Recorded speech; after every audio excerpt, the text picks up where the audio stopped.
Hello everyone. Today we shall take up Alfred Lord Tennyson's poem Ulysses. Tennyson was born in 1809 in England and he died in 1892.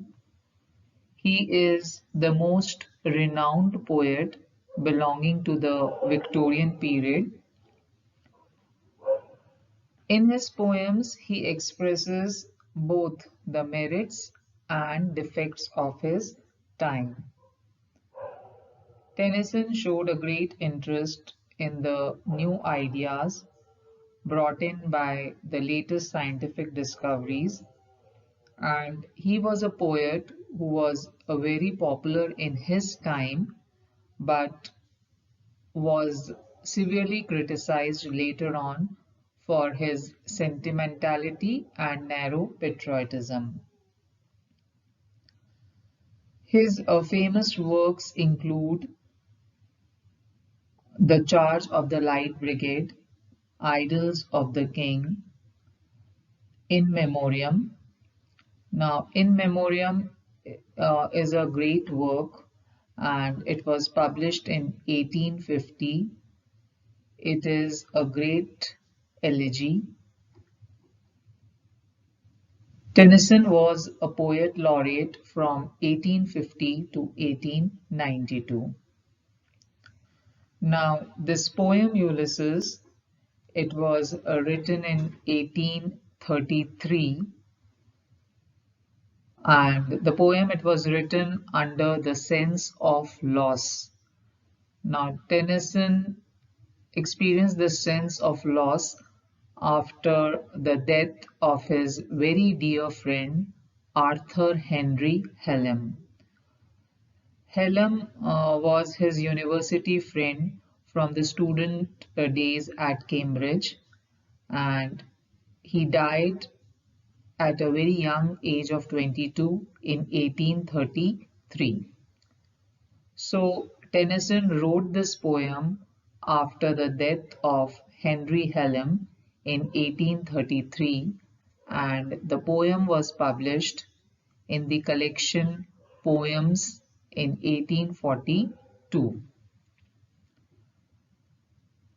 The poem is inspired by the great epic work Odyssey written by Homer, and Ulysses is the Roman name for the Greek hero Odyssey. So the poem it reveals an aging king who, having returned from Trojan War, express his dissatisfaction with a life of inactivity, and he yearns to set out again in search of battle, glory, and adventure.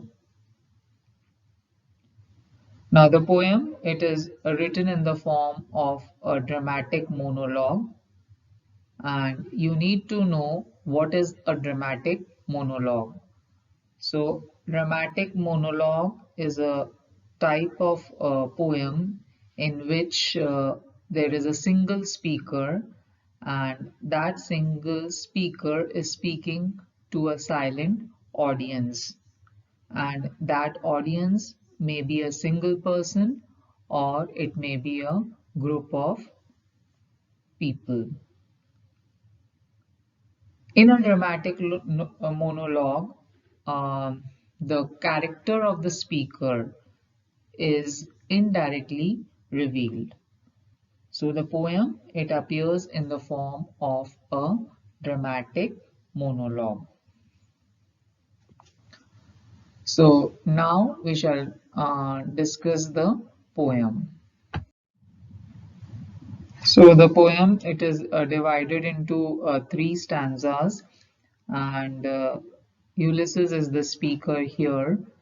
Uh, he has returned from the Trojan War to the island of Ithaca, and here the type of life that he is leading, he is not satisfied with it. He feels that his life is a life of inactivity, and he wants to uh, again ride off in search of adventure. So, and the speaker is Ulysses, and it appears from a line in the poem that he is speaking to his companions. Okay, so the poem begins as it little profits that an idle king by this still hearth among these barren crags, matched with an aged wife, I mate and dole unequal laws unto a savage race that hoard and sleep and feed and know not me. I cannot rest from travel, I will drink life to the lees. So it little profits that an idle king. Now, Ulysses, he expresses his dissatisfaction. He feels that he is leading a dull life and he has returned to his native land, that is Ithaca, and he feels that his life has become dull. He is living with his wife who is old, and therefore he says, "It little profits that an idle king." He calls himself an idle king, and still hearth and barren crags. These are the symbol of an idle life. So still hearth and barren crags becomes the symbol of the idle life. He says that what is he doing? He is enforcing unequal laws. Unequal laws means imperfect laws, and he's enforcing these imperfect laws on a savage race. Savage race means the uncivilized people. The people of his kingdom, he considers them to be uncivilized, and he feels that he is spending his time only enforcing imperfect laws on these uncivilized people. And he says that these are uncivilized people who hoard and sleep and feed and know not me. That is, these uncivilized people, they only hoard. Hoard means they store up their wealth, they sleep and they eat. And they do not know who Ulysses really is and what his life has been like. So he feels that he is wasting his time among these uncivilized people. And Ulysses, he loved to travel. When he was young, now he has grown old, isn't it? When he is speaking, he has grown old. So he says that uh, when he was young, he used to travel, and he was an adventurous man. So he says here, I cannot rest from travel. That is, he cannot stop. He cannot stop to travel. He says that he yearns to travel the world like he used to do. I will drink life to the least. That is, he wants to experience life to the least, life to the last. That is, as long as he is alive, he wants to travel and travel. He doesn't want to stop.